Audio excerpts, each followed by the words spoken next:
All right. How's it going, guys? My name is Jesus with Fire French Bullies. This is Behind the Breeders podcast. I am with my host. How you guys doing? It's Jonathan with Escobar Kennels. Today we have a very special guest, the biggest wave maker himself, Mike Diego. How you doing, brother? Man, y'all know what it is, man. The biggest wave is here, man, on the podcast, ready to do the big one, man. Answering all questions, all inquiries, all everything. So No, holla at me, get at me. Let's no, get we it. into it. appreciate you taking your time, brother. First question: when did you get started, and what got you started in the dog game?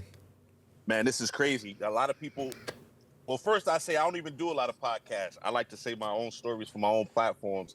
But you guys got a very respectable platform, researched a lot of it, seen a lot what y'all got going on. So big salute to y'all.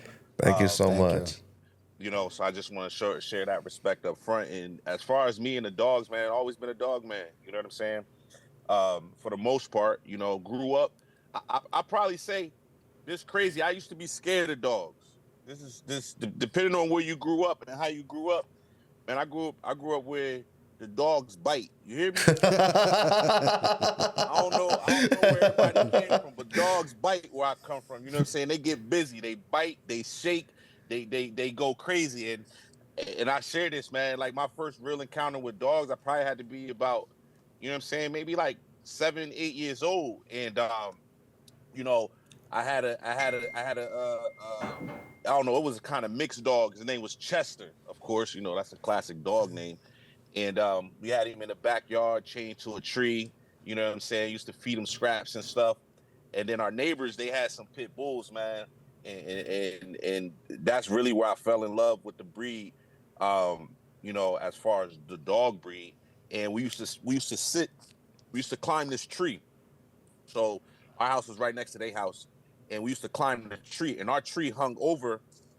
And y'all getting exclusive. I've never told this story before. Never, ever, ever. We appreciate Um, that.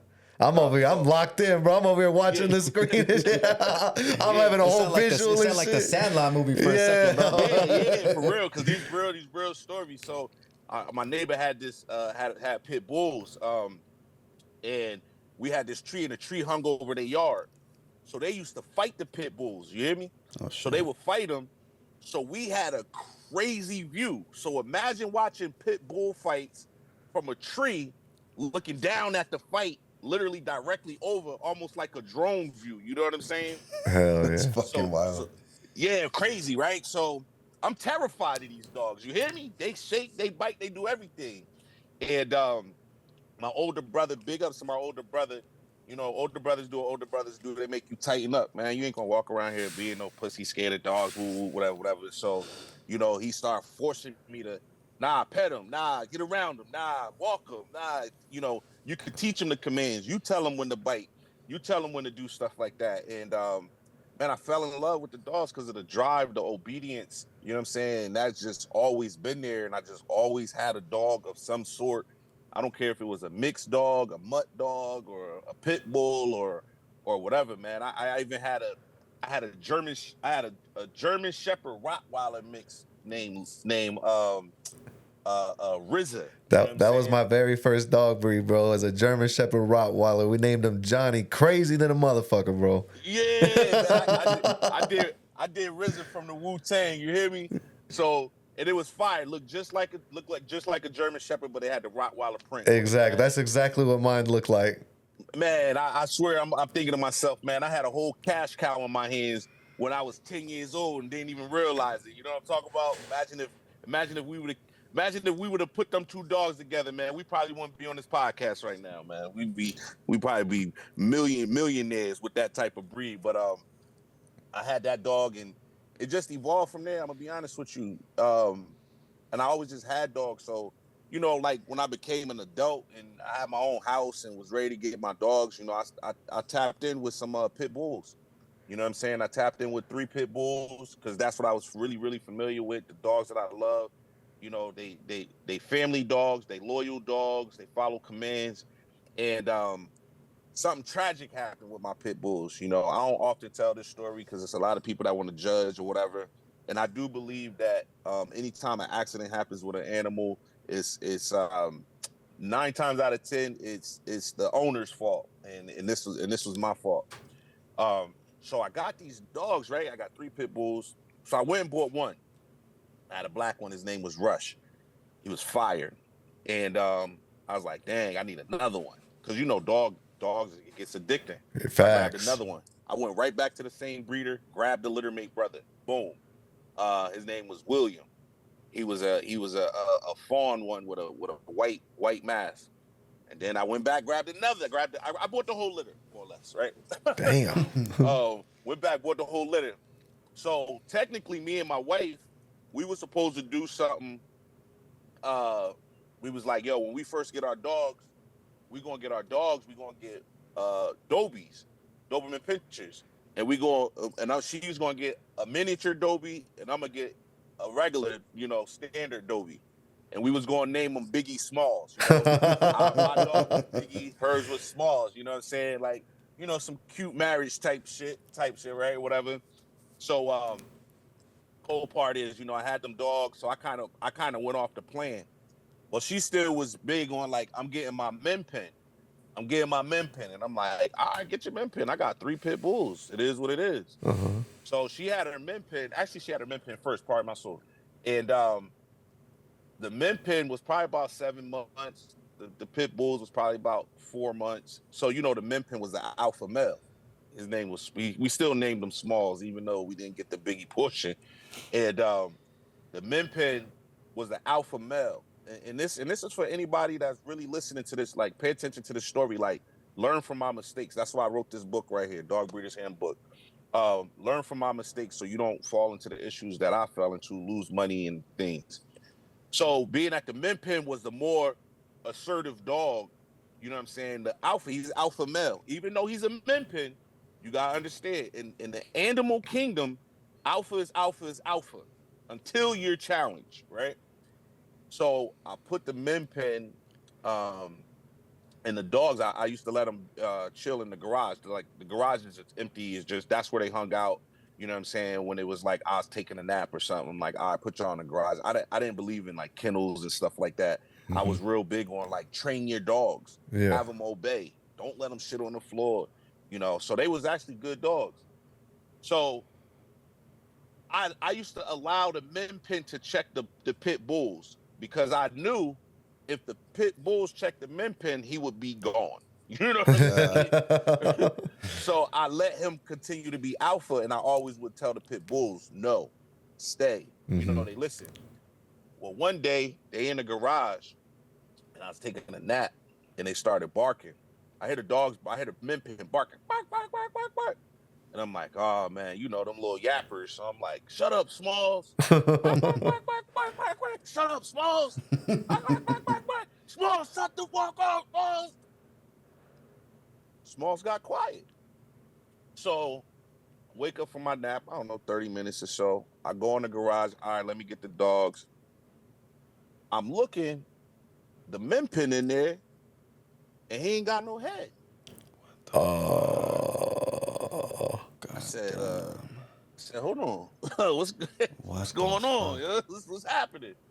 And I look, and I see one of the dogs just kind of chewing, right? Like, just chewing. Oh, shit. And I'm like, yo, I know y'all like, damn, we ain't know Mike was going to come on them podcast. Damn, bro. This is a bombshell, bro. Fuck. Yeah, this different. And I'm like, yo, the dog ain't had no, I'm like, yo, what happened? I'm messed up. I gotta call my wife. Exactly. You got to deal with wifey. That's a whole nother battle, bro. Yo, she at work. Dial her up. Hey, what's up? Yeah. This shit crazy. She's like, what's going on? Yeah, your dog don't got a head. What? I don't know how to say this. I'm sorry to laugh, bro, but yeah. You know what I'm saying? Like, we men, right? I don't know how to, like, there's no book on how to tell your wife what happened. She like, what are you talking about? I'm like, yeah, your dog head gone. It's finito. It's out of here. It's gone. She like, what do you mean? I said, look, man, your dog don't have a head. My dog ate your dog head. She says, oh my God. She starts crying, right? Oh my God. So I'm like, damn. Now I'm sad, right? One, her dog's head's gone. Dog's gone. and I got these 3 pit bulls, and I got 2 little girls. I'm a girl dad. For those of you know, I love my daughters.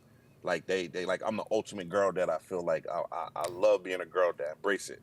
And I said, man, this was a real tough decision for me. Do you keep the pit bulls? Do you not keep the pit bulls? They showed aggression. How do you handle them? How do you relate this to your kids? And I had to go through all that process.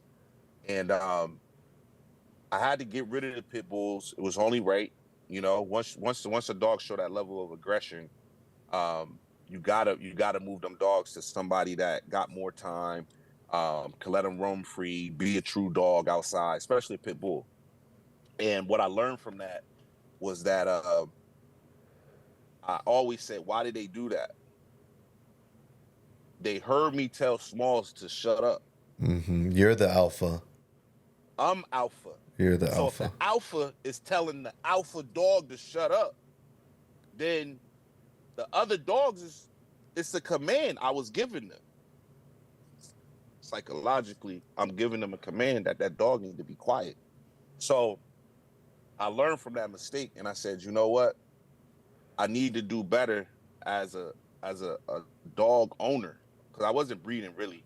I just love dogs. I said I need to do better as a dog owner.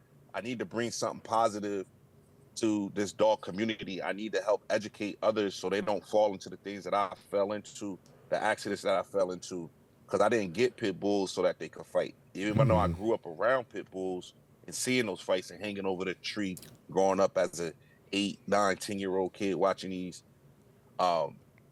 that's where I found the bullies, man. I said, I'm out here looking for something, and my kennel partner, rest in peace, Wayne, he came to the crib. My wife actually met his wife at work, and they was like, oh, I'm Spanish. I think she's Mexican and black. My wife's Puerto Rican. They're like, oh, I'm Latin, you Latin. Oh, I'm married to a black guy. You married to a black guy. Oh, my black guy. Oh, what's your husband look like? Oh, he's short, black, and stocky. Oh, my husband's short, black, and stocky. So they're like, they should be friends, right? So she like brings this dude to my house, like, yeah, y'all be friends. I'm like, I guess. Like, so he, you know, we talk about the dogs, and he bought me an Atomic Dog magazine and was like, yo, check this out, man. Jermaine Dupri on the cover. He bought me like 3, 4 of them. I'm like, yo, this is crazy. Like, this is a whole nother world out here, you know? You talking, you know, close to, 15, 20 years that this happened. And, man, I was hooked. I said, yo, so you mean to tell me I could get a pit bull with more bone, more head, more mass, and a better temperament that's not aggressive, but they have an aggressive look to them? Yeah, I started a kennel right there. Me and him, I said, we're going to start a kennel. And then from there, and I'll stop after this portion to get to more of your questions. From there, I said, you know what? One of my brothers, he was back home, a lot of gang activity, right? So I said, man, I'm originally from Jersey. I said, man, if he continues down this road, you know what? He ain't going to live to see another day. It ain't going to be good for my boy at all. So I called my little bro, because he already was, getting jumped and stuff like that. And I'm like, yo, come to Cali. I'm gonna show you how to run a business, get money legally, doing something you absolutely love to do. So he came out, flew him out to Cali, and he came out here. We bought a dog from Florida.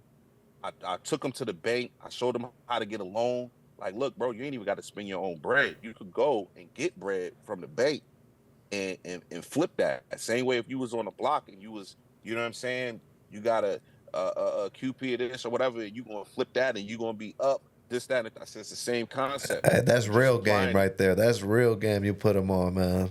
Yeah, I said it's the same concept, but we just taking this to an entrepreneurial aspect and a legal aspect in what we doing. So walked them through the whole process, LLC, this, that, walked in the bank. We walked out, $5,000 loan. When he ain't never seen $5,000 before, he like, yo, you just walked in and grabbed. I say, yeah, man, this will good credit to get you. This will having a just steady job to get you. So I go pay like $2,700 or almost close to $3K for a dog. And it's crazy because I'm new in the game. And I was like, yo, I'm in Cali. It's like the Mecca, but I'm not getting my dog from Cali because I want to be different. Y'all know I'm on my wave maker stuff. Hell yeah. From the jump, you was on your wave maker stuff. Okay. Off top. And I said, yo, I'm getting a dog from Florida. which is crazy because I really didn't do research. I bought a dog. The blood was Rockin' Ruby. Rockin' Ruby started in Cali. All I did was go to a whole nother state and buy a dog that I could have bought down the street from me, probably from a bred or breeder. But, You didn't lack of know. You didn't know knowledge. better. Yeah, I ain't know. But to the people, my shit came from Florida. You hear me? So it was, I just pushed it as, I got a dog from Florida, not really focusing on the blood, more or less. All I'm those like, roots always go back to Cali. It's crazy. Yeah, it is crazy. So boom, the female comes. I gotta go breed the dog, and I found a dog named Mossberg. He was gonna charge me $1,500. It was a Biz Marquis son. Biz Marquis bred to Nightmare. Biz Marquis bred to Nightmare. So it was a Razor's Edge, Extreme Razor's Edge bred to Extreme Gotti line type of style of dog. Nice. So I'm excited. So in this part in the game, I'm doing what everybody else is doing because I'm young and I'm dumb and I'm a follower. So I really wasn't embracing the whole be different wave maker mentality at that point. And what everybody was doing, you just dog other people's dogs. You talk shit about them. Oh, You know what I'm saying? shit. And see, that's something I did not expect from you because, I mean, I've only known you from recently, and you're all about positivity, all about, giving people their flowers. I did not expect that. Nah, you learn the hard way, right? So this was a wide awakening, rude awakening for me. So I'm out here just talking shit. Oh, your dog's trash. I can't even picture Mike doing that, bro. That same energy I got for positivity, it was the same energy for bullshit. You hear me? Your dog ass. So check this out. I lock in this dog, Mossberg. He tell me he'd do it for $1,500 in a pup back. I'm like, bet, we good. My bitch coming heat. I hit him. Hey, we ready. Let's get this chicken. He like, all right. I pull up with my bitch. He look at the female. He says, nah, bro, I'm not doing the breeding. I said, yo, I just drove 2 hours. He said, yeah, I'm sorry, bro. What? Your bitch not approved. I said, bro, but you told me. Yeah, bro, I'm going a different direction. What the fuck? Now, in the middle of this, I'm arguing with this other dude named Joe Cali. Because I'm telling Joe Cali, he out here basically saying, hey, yo, I got the hardest Biz Marquis son. I'm like, bullshit. The hardest Biz Marquis son is the one I'm breeding to, and that's Mossberg. More bone, more head, more girth, low to the ground, woo, woo, woo. So me and him, he going back and forth. I'm like, bro, F you. He like, F you. Here's what it is. This is what we do. We banging on the energy. Yeah. You know what I'm saying? You. Catch me outside type shit, man. Get it in blood, my boy. So now I'm like, damn, this dude just turned me down for the breeding. So I'm like, shit, I really want to get this blood and I really want to do this breeding. Now I go into the pedigree. I said, yo, I wonder if it's more dogs off this litter. Y'all gonna laugh. Y'all know who owned the litter mate brother? The dude you was talking shit to.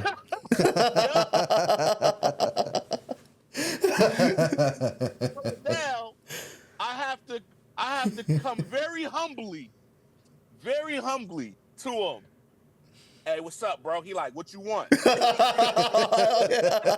For real.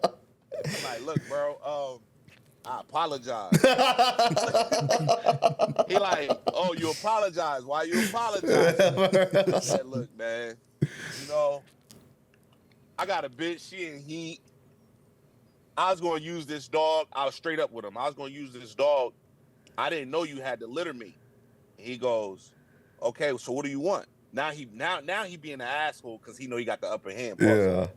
So I'm like, yo, I want to breed your dog. I'm like, yo, would you do 1,000 in a pup back? He was like, you know what? I appreciate you coming. I appreciate you apologizing. Business is business. Yes, I'll do it. Nice. Oh, that's what's up. That's what's up. Yeah, I said, oh, shit. All right, there's some good people out here. And then from that moment, I started to change my mentality from you ain't got to be the person on everybody post dogging people. You ain't got to create your emotion based off of downing other people. You ain't got to live your life like that. I did the breeding. I brought my bitch over there. He did the AI. He didn't charge me for the AI. I had 7 dogs. I called him and said, all right, your pup ready. He goes, keep the whole litter, man. Go make money. God damn, he showed real that is love, some real bro. ass shit right there. Holy I said, fuck. damn, for real? He go, yeah, bro. But learn your lesson. Learn your lesson, bro. Don't be out here acting like everybody else. That's not gonna get you far in this game. You got to be different. You got to be you. You got to be authentic, and you got to do good business. And you got to have good customer service. And to this day, that man right there had been my mentor and has taught me so much in the game. He's not even an active breeder right now, but he's the type of person that'll call me and be like, "Yo, take that picture down. That picture fire. Nah, bro, your dog look crazy. You killing the stud. Look, bro, the rear looks hot. Bro, take that picture down. Bro, the left leg looks like it's easty westy, even though you know it's not, but everybody's going to notice. So I developed a really beautiful relationship with him. End up spending probably $30,000-$40,000 with him after that, and with just dogs. And I say this last thing, my yard was declining as far as keeping up with the times because my breedings wasn't hitting. And he said, Mike, you gotta go do something. You need to go make a power move. You need to go get you a bad bitch. I said, well, what you got over there? This was so dope. He said, bro, how much money you got? I'll help you find one. I'm not selling you another dog. Damn. This man already made 40 off me. He could have kept me. He could have been like, I'll sell you this, I'll sell you that. Uh-huh. I said, man, I got 10. He was like, I'll help you. I went to his house. We was chopping it up. I looked in the backyard. I said, hey, yo, what's that over there? He said, oh, that's this. I said, man, give me prices. Co-own, cash out. He said, here you go again, Mike. Gave me the price. He gave me that price. I cashed him out on the spot. Boom. I came back like 2-3 weeks later. Hey, what you doing with that over there, bro? You got 4 studs. You can't push them off. Mike, here you go again. Hey, give me my prices. Boom, here you go, bro. I got them 2 dogs, and from there it was lights out. Pacino and Boltana was the foundation of my yard. So to answer your question, when did I start with dogs? Why did I get into dogs? And how I am to where I am now? Long story short, that's the answer. It's an amazing story. No, bro. that's beautiful, man. And these 2 dogs, they're the ones that got you the motion. They started the wave. Yeah, these 2 dogs started the wave, man. Botana and Pacino, man. When you look at that dog breeder's handbook, it's a lot of information that surrounds those 2 dogs on branding. Like when you get to the branding section, I talk about being a walking billboard. I talk about how I branded my stud, everything. Whether I had a hat, it said Pacino. I had socks, they said Pacino. Shirts said Pacino. Everything. You know what I'm saying? I would give merch away. I would sell merch that said Pacino. And I had him everywhere. So people knew when I was pushing him, Pacino, Pacino, Pacino, Pacino. Everything was Pacino, man. So every bitch, I bought 11. I had like 11 females. I said, I don't care if I don't sell one stud fee. Guess what? He got 11 breeders right here with me. Facts. You know what I'm talking about? So, so Pacino was the foundation, along with his littermate sister, Botana. And I got to give her credit because when Pacino stud fees went down and everything like that, it's crazy because my next big stud, King Quavo, came off of his littermate sister. Nice. So she was just as important as he was. And what were the stud fees looking like back then? Were they high price? They would say what they are now. Okay. So I had Pacino. He hung out at 1,500. I'm the type of person, man. If it ain't broke, don't fix it. You know what I'm saying? Like, Facts. I'm getting money at 1,500, and I'm not gonna sit here like, oh, I was breeding him 5 days a week. I had a comfortable 1 breeding a week, maybe 2 a month for about a 2-year stretch. That ain't bad, especially if it's consistent like that, though. Yeah, good that money. Ain't bad at you know all. what I'm saying? Good money. Especially from where we come from, shit, from watching pit bulls in a tree, bro, to making thousands of dollars on stud fee, bro, a month. That's what's up. And I gotta ask, bro, can you hear us? Yeah, can you hear me? Yeah. So how did you transition from breeding to an MC? How did that happen? Facts. That's what I was gotta gonna know ask that. too. I gotta know that. Yo, so that's a dope question. Again, Dog Breeders Handbook, man. You want to learn how to be an MC? You want to learn how to throw dog shows? You want to learn how to host shows? I put that all in there. Oh, that's dope. I didn't know man. that. Yeah, this handbook got things from, you know how you go buy an AI kit and they like, yo, it's $20 a kit. Man, I got the game. I'll tell you how to build an AI kit for $3. Hell It's shit like that in there that, they say our people don't read. Black and brown, we don't read. We read. yeah, We read. facts.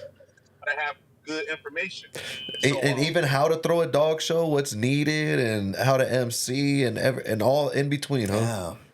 yeah, man. I even put in here, if you want to start a registry, I'll tell you how to start a registry. Oh, see, hey, you about to have some people mad with that one. Hey, let me tell you, when this book came out, everybody was mad. All the OGs was mad.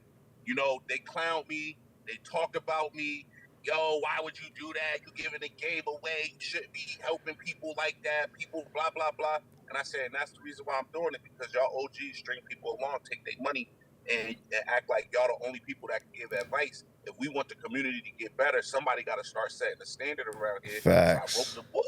And they hated me for it, and some of them still do to this day. But you know what? I don't care. I'm a wave maker. I do what I want, and nobody dictate how I move. Now to your question, MCing. This is like when Facebook Live started coming on board, right? Like you could go live on social media was a big deal. So everybody had they things like June Williams would go live. He did June After Dark, which was lit. Like the lives that we see now where they be off the chain, June pioneered a lot of that. You Oh had shit! Daquan Okay. Jackson, who was like, man, Daquan was like the advocate, education person for a lot of the game with the dogs. The way I fit it in there, I was more of I'm a storyteller type of person, right, as you guys could tell. So people usually captivated by me telling the story. So what I did was I used to go to the dog shows, and this is how I tell people, man, don't wait for nobody to give you emotion. You go and make your own motion. Shirley Chisholm, first black woman to run for president, said, if they don't invite you to the table, bring your own chair. And I love that quote. I say, if they don't invite you to the table, build your own table and you invite who you want to the table. I say that because of this. I say you threw a show. I go get your banner. I go pay my graphic artist to make a banner that resembles your banner, but put me on it. And I called it Mr. Jump in My Live. So I would brand your show, but I'm also branding me, letting people know, if you can't get to this show, then jump in my live. Because I'm going to show you everything that's happening at this show. So as I'm at the show, I'm like, yo, this what's up, this what's going on. Everybody's listening, everybody's following me, and I'm getting major traction. You feel me? Nice. So now people think I'm the show MC when I'm not. I'm just somebody going live. So boom, Daquan Jackson books me. He's like, yo, I'm gonna book you for my show. I'm like, for what? He's like, the MC. So okay. So I hit up, big shout out Money Mike and big shout out Boyce Haynes, two OG MCs. I hit them like, yo, I got an MC. What I'm supposed to do? For real. They gave me the game, yo. I respect it. They like, look, MCing is about positivity. MCing, you gotta dress to impress. And you always show respect to the kids. You always make sure the women is safe. And you always make sure that show runs smooth. You treat that show like it's your show. The show host should not be stressed out. That's the game they gave me. That was the foundation of the blueprint. So you see, I do all those things that they said, and that's how I got started. Literally, that's how I got started MCing. Damn. No, that's dope. That's And how was the crazy. dog scene back then? Like, because now I feel like it's just growing. There's more shows. There's more publicity. With the internet and Instagram blowing up kennels and stuff. How was it when you first started? Were the dog shows big, or was it more? Was it less? So we're in a weird space right now. I'll say that. So the dog shows was definitely a lot more about the dogs. Definitely about the dogs. Still has still the same politics, like, oh, the judges this or whatever. That comes with territory. The dog shows, the size of the dog show, I would say a big dog show around that time could be 60, 70 booths. You know what I'm saying? Okay. 60, 70 booths. That's like a big show. Yeah. You know, not a June Williams popped out at the Jungle, 300 booths one time. That's fucking insane. That's a whole different caliber, bro. Fuck. Yeah, it was 300 booths. So, you know, 60, 70 booths was deemed a big show. A normal show could have been 20, 30 booths. Like a very nice, comfortable show.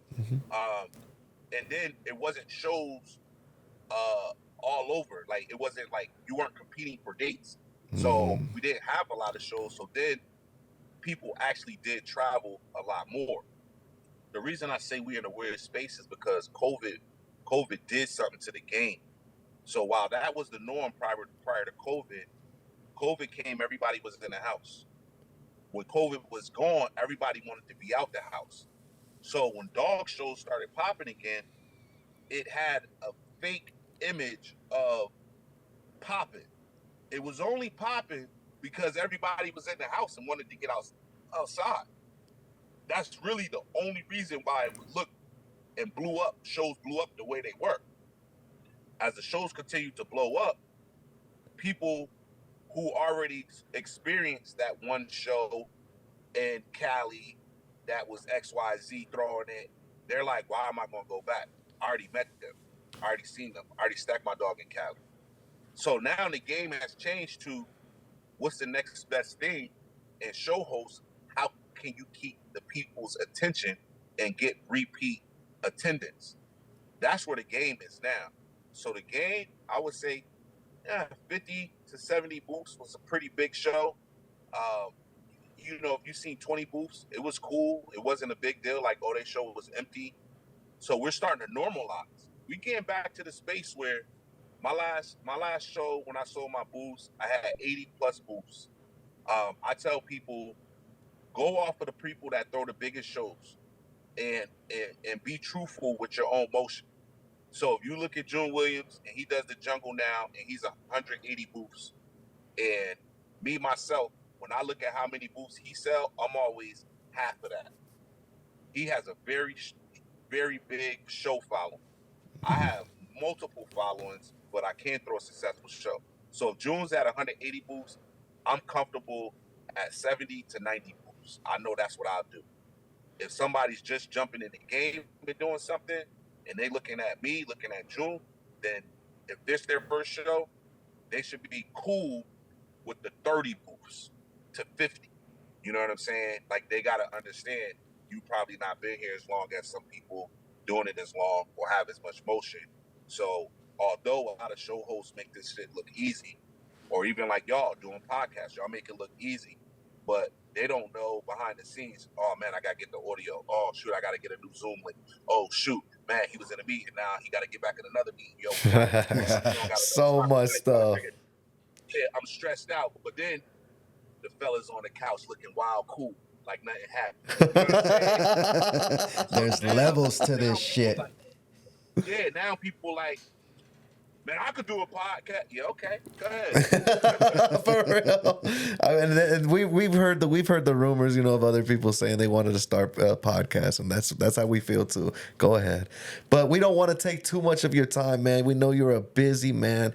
Do you have what direction is the biggest wave maker going? What can we see? We know you're going crazy with Hermes. I see him winning hella trophies, traveling all over the place. You stay outside. Where are you going next with the kennel, with the camp? Look, this is me, man. Y'all know I like to do multiple things. I don't like to be pigeonholed. So Hermes, that's my top stud, man. Big shout out to Playball. I got him from Playball. I purchased him. I'm big on producing your stud, but I went 0-4-11. And when you go 0-4-11, you get behind. I'm 0-4-11 in my yard. I bred 11 times. I got nothing to show for it. No dogs. They didn't take whatever. So I had to go level up my yard and purchase him. So he's definitely my front runner right now, doing good. Like you said, the trophies. He got 3 litters coming real soon. He already got 2 litters on the ground. That's 5. Nice. And we'll just keep chugging away there. But for me, I'm going to tell y'all, the next big thing is the virtual dog show registry.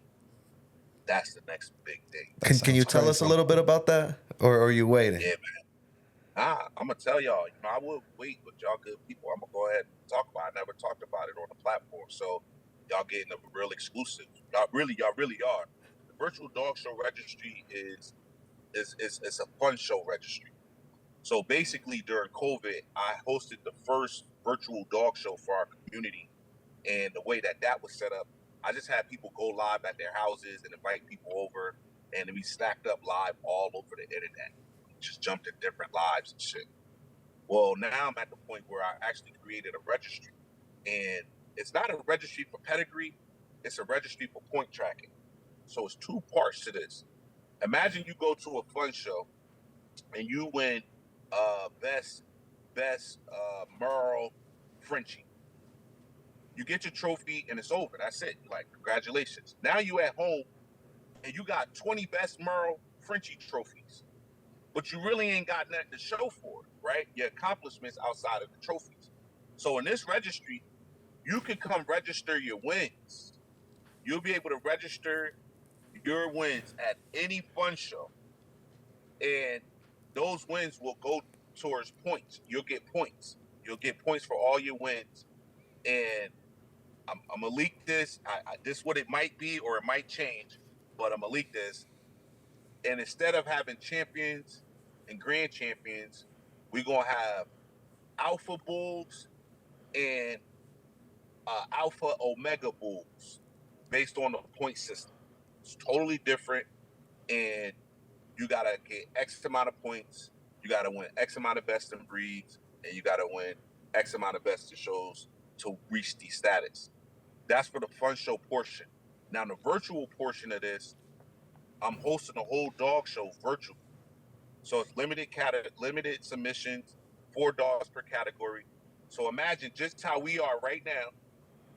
You're watching a dog show online, and the handling is about the video. So I'm not doing photos because we all Photoshop, whatever. So it's submit your best video of your dog, and you're gonna see 2 commentators, almost like you watching a football game or something, and we going back and forth. So you're gonna have 4 dogs on the screen, 4 videos. It's gonna have everybody's information. If you go to a dog show, you gotta wait for that person to come out the ring and talk to them, and hopefully you see them. This, it's gonna have their contact info. It's gonna have where they located, stud fee info, all that information of That's the so dog dope. while the snack off is happening right there. Max promo going down, right? That's something you can't get. I'm gonna have the ultimate lineups. I just need video, so I could do a China stack off if I want. I could do a Europe stack off. I could do all chocolate dog. I could have dogs stacking off from Florida, Texas, Cali, all on the same wave. This is the dope part about this dog show. When you go to dog shows, how many times have you been on the sideline going, "Damn, that dog should have won. Damn, that dog should have won." A lot. This is what we do a lot, right? So this is what we're gonna do. The people have a voice. So it's going to be 3 judges. You're going to have 1 human judge or 2 human judges, 2 people, and then we're going to allow the people to vote, get the third vote. The majority vote from the people will be the third vote. So imagine all the dogs lined up. The judge 1 votes, black tribe. Judge 2 votes, blue tribe. The people majority vote is black tribe. Guess who wins? Black tribe. Because the people's voice matters when it comes to voting in the virtual dog show registry. So we got crazy trophies for it, and I'm shipping the best in show. The best in show is a super crazy Iron Man style with a dog head with another Iron Man dog next to him on a super dope platform. Um, this is literally next level. No one's doing it. I'm going to do it. We're tracking points. We're going to have virtual champions that you get your certifications and all that stuff. We'll be able to track your points. You'll be able to have your champion status, grand champion status, or as I call it, alpha status and alpha omega status. And this is the next big thing, man. First show I'm anticipating is going to be August or September, and we gonna kill the game, man. We gonna kill the game with this one right here. So I'm gonna have to join that one, bro. Yeah, no, Because that I shit feel like sounds that is crazy. the best thing to do, especially because, like you said, when you go to shows, you win a trophy, and you might get some lock-ins, you might not, but to be able to have that virtually where everyone can see it and everyone knows exactly your Instagram, how to lock in, the stud fee, bro, that's a win-win. That right there is fucking gold. Not to mention man. what I've noticed, a lot more people are inside nowadays. You know what I'm saying? Like, especially the younger generation, the kids, they're inside. They're not outside like we used to be. Or a lot of top dogs too. A lot of top dogs don't bring the top dogs to the shows, for various reasons. So now you can tap in with the people that are like, nah, I'm too good for the shows. I don't need the show. Or people get busy, like, man, I don't have time to drive 4 hours to the show over here. Or I don't have time to go drive to Cali or whatever. So no, that's a pretty good idea. Dope. It's a genius idea, actually. Exactly. And our community, we like to turn up. So some people don't go to the shows because the turn up is too much. They drinking, they may fight, blah blah blah, whatever. I love everything about our community, but the reality is some people are dissuaded from going to the shows because of that. Well, guess what? All you gotta do is turn your computer on, or turn your IG on, because it's going to be streamed to all platforms. It'll be IG, TikTok, Facebook, Zoom. So you can pick where you want to watch it at. Fire. And you could turn up in your house with a group of people. Hey, yo, everybody coming over. Now you can have a little set at your house. Y'all get drunk as you want. Y'all can fight all y'all want over there. You at so-and-so house. And I like that comment about, like, the big breeders, too, because not that they'll participate, but if they got video and I could use it, it don't matter. I see it as a headliner opportunity. Mm-hmm. So yeah, we got the whole show, but every 10 categories, every 5 categories, I could do a mega stack off or a heavy hitter stack off. So imagine, all I need is the video. All these top studs, 90% got a video. So now I could have let's just say a bait and a Bulsachi, you know what I'm saying? Or check this out. Your dog ain't even got to be alive.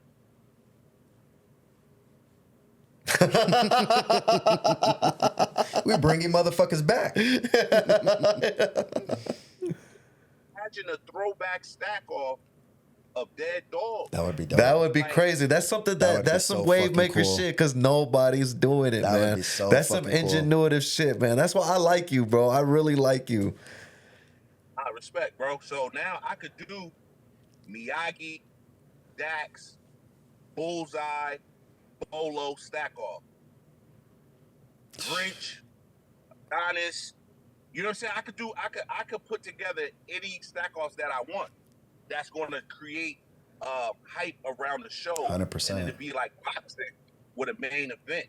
Hey, we got the main events and we got the co-main events. And I don't necessarily need permission from anybody to do this if the video is readily available on social media. Facts. No, that's fucking. And plus, I feel like, why would you not want your dog, to be talked about still, to its legacy to live on? Well, pardon me, I got a call coming. Oh no, you're good. You're good, bro. I do have one more question though, because I know we got to wrap it up really quick. It's a little off topic. It's not so much about breeding, not so much about dogs, but I do know a lot of breeders are fathers or mothers.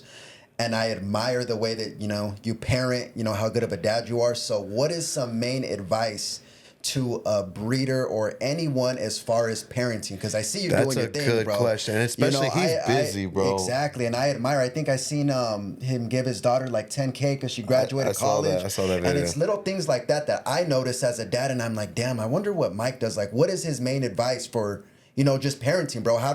What do you live by? What are some codes you live by when it comes to parenting? Hey man, first I salute. I appreciate it. I accept the flowers, and I'm definitely not a perfect parent. I say this for parents: it's correction over perfection. That's kind of the thing I always say: correction over perfection. Don't try to be the perfect anything. Just make sure you correct it when you mess up, and own your. As parents, we have to own our mistakes. Um, that goes far with your children. Days of old where parents aren't wrong, parents blah blah blah whatever. Those are old days. Now kids are very much in tune. They have.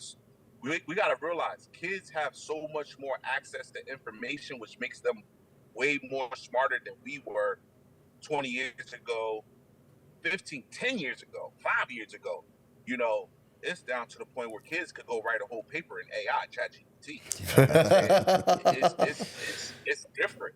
So my advice is, just from a parenting aspect, yo, have open communication with your kids. Talk about the tough things. Don't avoid topics. Like I ain't going. I'm gonna say this, but I'm gonna say it.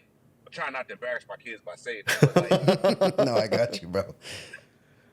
you know what I'm saying. But I'm trying to say it in a real way. I got girls. Like, girls have periods. Guess what? As a father, at some point you've got to talk to them about sex, because when they had a period, their body is basically saying, I'm ready to produce. You know what I'm saying? So don't shy away from conversations like that.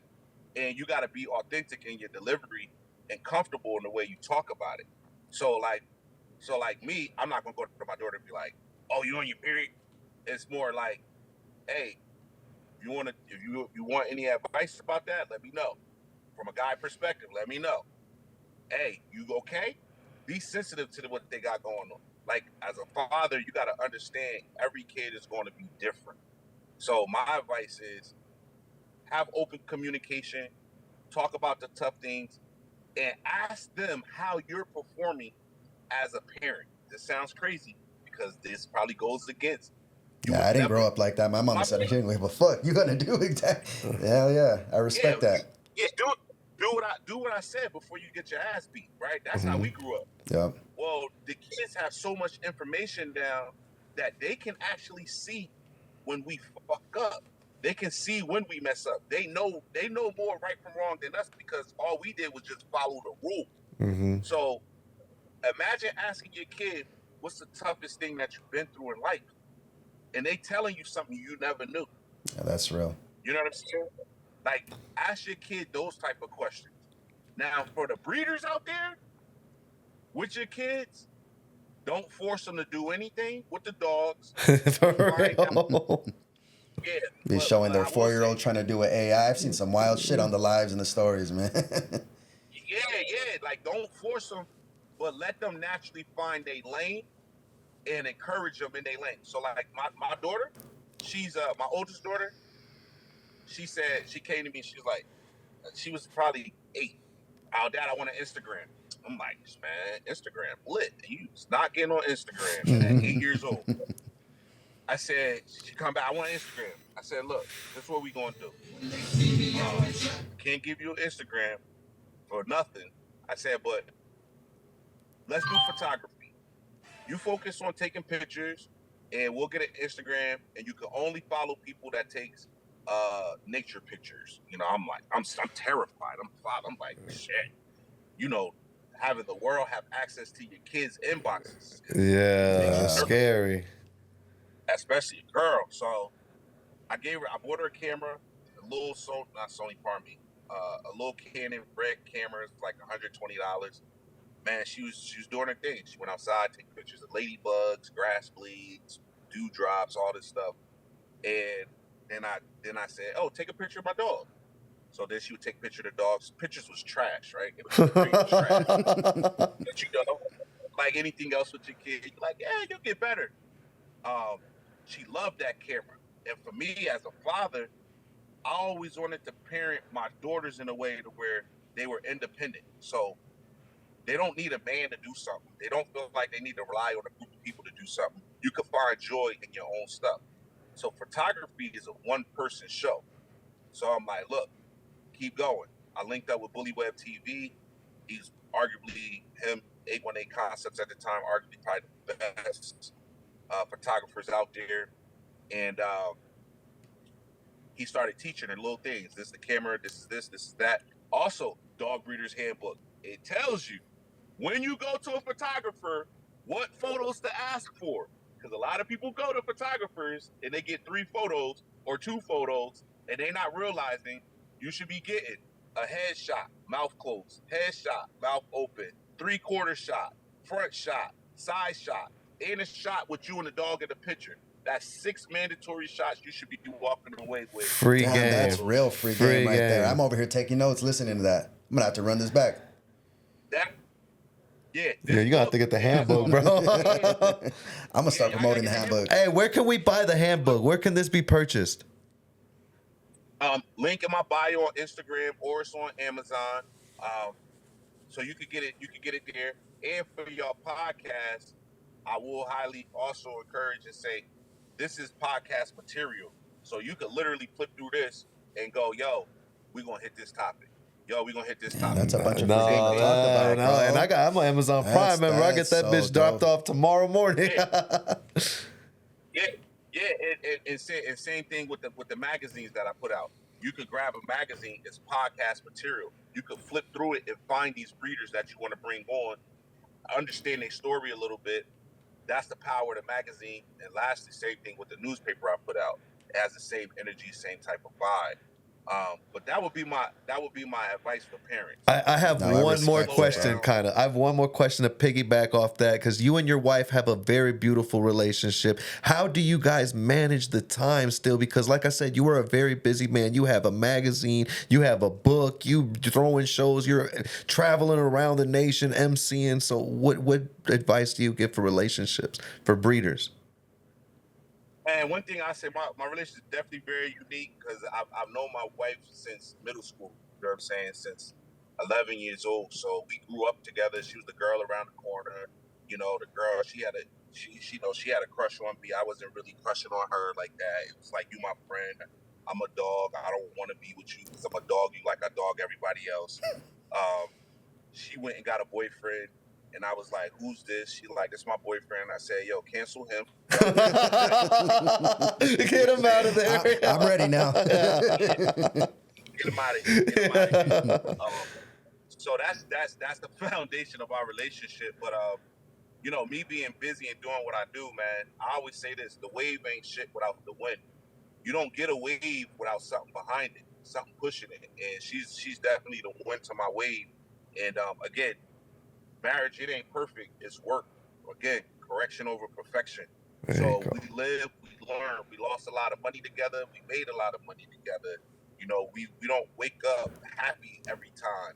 We just come to find out, like, we know our roles. We know what we're good at. My wife, she a beast. Administratively, when it's time for me to get booked for shows, she books the hotel, she books the room, she books the flight, she makes sure the Uber's there, she makes sure the rental's in there. She makes sure all that. Damn, that's what's up. Yeah, virtual dog shows, she handles all the registration.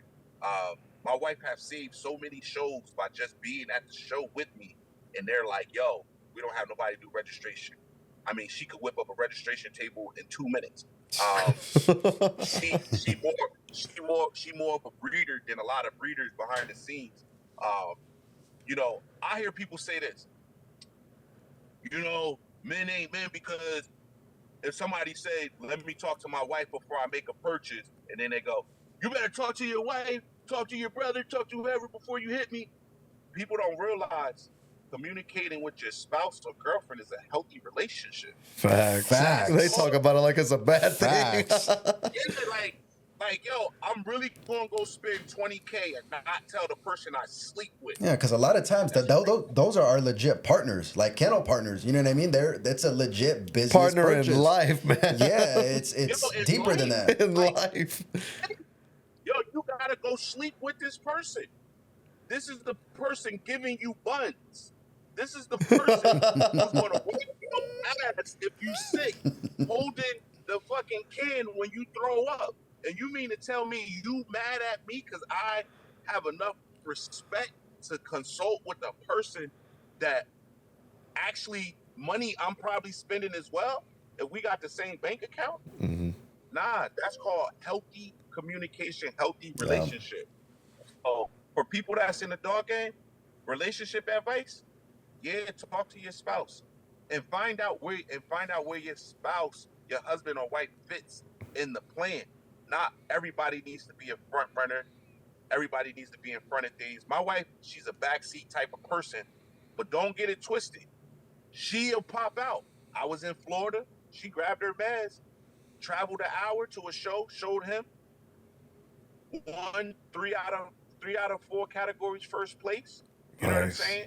Got a second place, all on her own. She packed the truck up by herself, and everybody's like, That's "Yo, your wife badass. went to a show." I'm like, "Yeah, yo, we didn't know your wife could stack a dog." I said, "Well, who you think stacking a dog if I took the picture?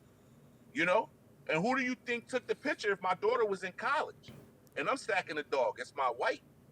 So my wife could shoot. It's crazy. People don't know this. My wife could shoot with a camera. My wife could show in the ring. My wife knows the regulations of everything. My wife could run registration. My wife could run the damn ring store. And the dopest thing I've ever seen was somebody hired my whole family for a show. I MC. My daughter did photography. My wife did registration. My other daughter did ring store. Whole That is family for it. fucking beautiful, man. That is That is honestly super cool. motivation right there, man. Congratulations as a man and as a father, as everything, bro. Flowers to you, brother. Flowers to you. So we're gonna wrap things up. Do you have a message for the listeners today? Hey man, stay original, stay wavy. You know what I'm saying? Make waves, not problems. And if it don't feel right, it probably ain't right. And it's okay to slow down and start over. And it's okay to rebrand yourself. And it's okay to forgive yourself when you know you ain't did right. And do good business. And lastly, I'll say customer service, customer service, customer service. Everything that you do online, you are interviewing for a job opportunity, whether you like it or not. So if you under a post and you do a crazy comment, that could cost you $5,000 where somebody's going to buy a dog from you. If you on a post and you make a comment that's not favorable or is nasty, guess what? Somebody might not come to your show. They might not get that stub fee. So just remember, those silent people that are watching you, that never talk to you, you could be losing money with them because of your behaviors. So keep your emotions in check, remove the E, keep the motion, and stay wavy. Boom. Stay wavy, baby. Well, we appreciate your time, man. Thank you so much, Mike. I can't wait to see you at the next dog show, man. Thank you. Thank you, bro. I can't wait to get this handbook. Shit. No, facts, bro. We're gonna get it for the Yeah, man. podcast, man. I'm gonna send you a picture of it too, man. Watch. I'm gonna get the book. Hey, salute, fellas. Hey, till next time, man. I'll come anytime y'all want me to come on. You know, holla at me. Thank you, bro. Part 2, part 3, whatever. Y'all want to dive into some more specific stuff, whether it's the magazine, the book, MCing, judging, putting pedigrees together, all that. And the last thing I'll say is, I'm gonna leave this with everybody. Don't forget where you came from, especially with these dogs, and don't despise small motion. But what I mean by that is, sometimes you get to a certain place in this dog game and things change. This is why I still put work in with Hermes. I don't have to go to shows. I'm at a point in my career I could sit at home and make money off of promo online all day. I don't have to do a lot of stuff that I do, but I do it because I like to be amongst the people. I like to feel what the people feel. They say, "Why are you such a dope MC?" It's because I know what it feel like to win in the ring. I know what it feel like to lose in the ring. I know what it feel like to go to a show and wait for your categories, not here to MC, here to MC. That relevance is important. So whatever got you to where you are, always keep your hand in it in some way, shape, or form. Maybe not at the max. Like I don't have 11 females to breed, but I for damn sure got 3 solid bitches to get it done. You know what I'm saying? So Yeah. I appreciate y'all, man, for having me on. Yeah, no, this was a fire episode. I appreciate you coming on, bro. We No, definitely facts. got to run this back. No, because there's Most so much we definitely. could talk about, man. So much. We've barely touched the tip of the iceberg. For sure. All right, fellas, I get with y'all. All right. Have a great Have a good week, one, bro. brother.